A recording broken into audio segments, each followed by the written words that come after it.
আসসালামু আলাইকুম চতুর্থ শ্রেণীর শিক্ষার্থী বন্ধুরা।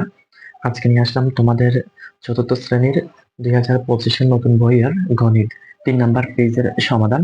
তো চলো কথা না বাড়িয়ে আমরা পড়ার দিকে চলে যাই। ভিডিওটি যদি ভালো লাগে অবশ্যই চ্যানেলটি সাবস্ক্রাইব করে রাখবে, যেহেতু এটা নতুন চ্যানেল। এটাতে এখনো বেশি ভিডিও পোস্ট করা হয়নি। তোমাদের সব বইয়ের সব পেজের ইংরেজি এবং গণিত এবং অন্যান্য সাবজেক্ট যা আছে সবকিছু এটার মধ্যে পোস্ট করা হবে, এবং কি প্রশাসনের সব পড়া নিয়ে এটার মধ্যে পোস্ট হবে, যেহেতু আমি প্রশাসনের স্টুডেন্ট।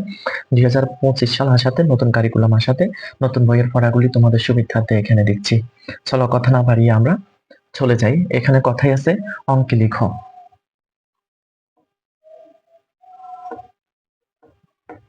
অঙ্কে লিখো অথবা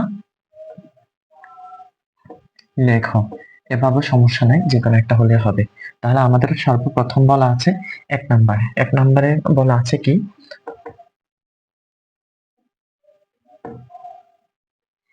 57,000 300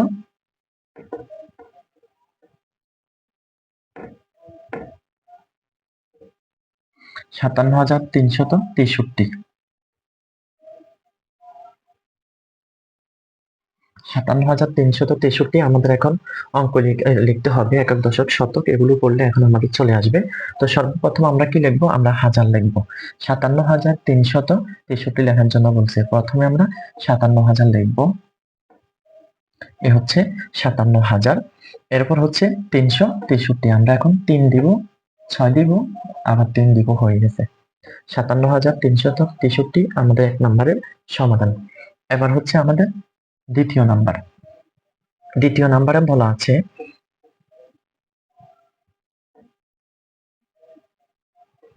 30,000।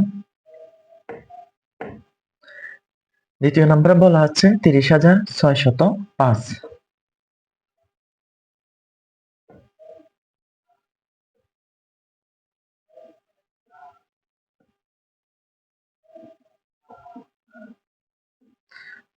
আমাদের দ্বিতীয় নাম্বারে বলা আছে 30,605। এটা আমরা এখন অঙ্ক লিখবো।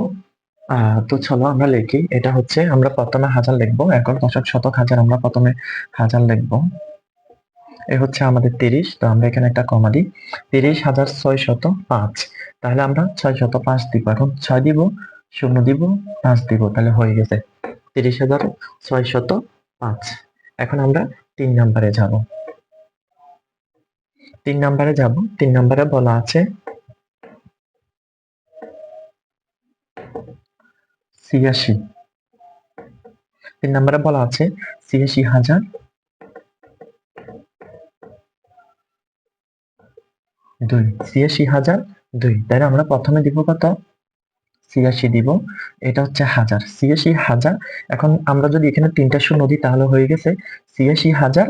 যেমন আমরা 3টা শূন্য দিই, 3টা শূন্য দিলে আমাদের 86,000 হয়ে গেছে। তাহলে আমাদের যেহেতু 2 বলছে, আমরা এই সংখ্যাটা কেটে দিব। এই সংখ্যাটা কেটে আমরা এখানে 2 বসিয়ে দিব, তাহলে 86,002 এটা আমাদের হয়ে গেছে। এরপর হচ্ছে আমাদের 4 নাম্বার। এখন আমরা 4 নাম্বার লিখবো। এ হচ্ছে আমাদের 4 নাম্বার। বলছে আমরা লিখবো 4টি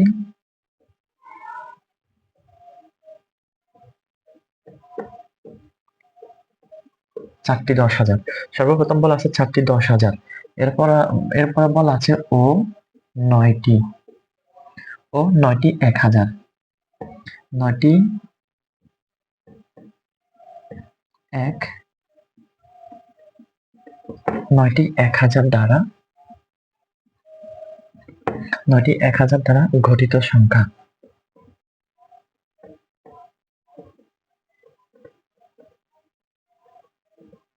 গঠিত সংখ্যা 4টি 10,000 ও 9টি 1,000 দ্বারা গঠিত সংখ্যা। তাহলে আমরা এখন লিখব 4টি 10,000। 4টি 10,000 মানে হচ্ছে 40,000। আমরা লিখতে পারি 40,000 প্লাস দিতে পারি।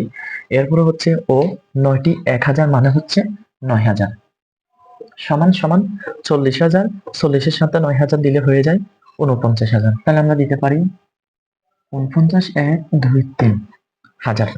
তাহলে একক দশক শতক হাজার, প্রথম হচ্ছে হাজার, দশক আমরা লিখে দিলাম, হয়ে গেছে। তাহলে এখন লিখবো আমরা 5 নাম্বার। উপর থেকে এটা মুছে দিচ্ছি। এখন আমরা 5 নাম্বার লিখব। তাহলে আমরা 5 নাম্বার লিখতে যাচ্ছি। 5 নাম্বারে যাব। 5 নাম্বারে বলা আছে 6টি 10,000। 6টি 10,000 বলা আছে। 6টি 10,000, 6টি 10,000, 7টি 1,000, 7টি 1,000 ও 5টি 10,000 ও 5টি 10,000 দ্বারা গঠিত সংখ্যা। তাহলে এখন আমরা লিখব 6টি 10,000, 7টি 1,000 ও 5টি 10,000 দ্বারা গঠিত সংখ্যা। তাহলে এখানে দেখা যাচ্ছে 6টি 10,000, 7টি 1,000 ও 5টি 10,000 দ্বারা গঠিত সংখ্যা। তাহলে আমরা লিখতে পারি 6টি 10,000 মানে হচ্ছে 60,000, মানে হচ্ছে 60,000। আমরা এখানে যোগ দিতে পারি 7টি 1,000 মানে হচ্ছে 7,000, আবারও যোগ দিতে পারি 5টি 10,000 মানে হচ্ছে 50,000। এখন আমরা লিখতে পারি এখান থেকে আমরা 10,000 মাইনাস দেব। 10,000 যদি আমরা মাইনাস দিই তাহলে হয় 50,000। 50,000 আর 50,000 হচ্ছে 1 লক্ষ টাকা। তাহলে 1 লক্ষ, 1 লক্ষের সাথে যদি আমরা 10 দিই 1 লক্ষ 10, 10-এর সাথে যদি 7 দিই তাহলে 1 লক্ষ 17। তাহলে আমরা লিখতে পারি 1 লক্ষ, যেহেতু এটা লক্ষতে চলে গেছে আমরা এখানে কমা দিয়ে দিব, 1,17,000। আবার 1 দিব, 7 দিব, আবার কমা দিব, 3টা শূন্য দিয়ে দিব, হাজার। তাহলে 1,17,000। তো ভিডিওটি যদি ভালো লাগে অবশ্যই চ্যানেলটি সাবস্ক্রাইব করে দিবে আর ভিডিওতে কমেন্ট করবে, লাইক করবে। পরবর্তী তোমাদের জন্য কোন পড়াটি নিয়ে আসবো তোমরা কমেন্ট করবে, করলে তোমাদের জন্য ওই পেজের পড়াগুলি নিয়ে আসবো। ভিডিওটি সম্পূর্ণ দেখার জন্য ধন্যবাদ।